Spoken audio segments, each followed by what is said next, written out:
અંકલેશ્વરમાં થર્મેક્સ નામની એક ખાનગી કંપની દ્વારા 5 જગ્યાઓની ભરતી માટે અમુક વર્ષના અનુભવી અને અમુક લાયકાત ધરાવતા ઉમેદવારો માટે લોર્ડ પ્લાઝા હોટલમાં વોક-ઇન ઇન્ટરવ્યુ રાખ્યું અને આ ઇન્ટરવ્યુની જાણ થતાં જ આજુબાજુ વિસ્તારમાંથી હજારો યુવાનો પોતાને નોકરી મળવાની આશાએ ત્યાં પહોંચી જાય છે અને ત્યાં અફરાતફરી સર્જાય છે, પડાપડી સર્જાય છે અને ત્યાં હોટલની રેલિંગ પણ તૂટીને કેટલાક યુવાનો નીચે પટકાઈ જાય છે।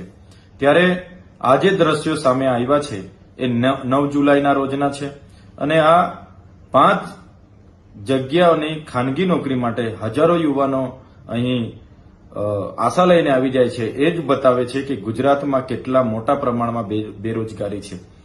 એક બાજુ ભાજપ સરકાર ગુજરાત મોડલને પૂરા દેશમાં રજૂ કરે છે।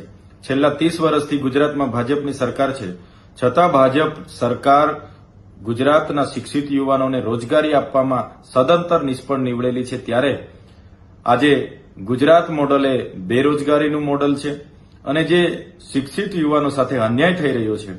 જો આવી ખાનગી નોકરીઓ માટે આટલી પડાપડી થતી હોય તો મને ચોક્કસ એવું લાગી રહેલું છે, એવી ભીતિ સતાવી રહેલી છે કે આ શિક્ષિત બેરોજગાર યુવાનો આવનાર દિવસમાં ગુજરાતમાં કંઈક નવા જૂની કરશે એના એંધાણ અત્યારથી જ વર્તા રહ્યા છે।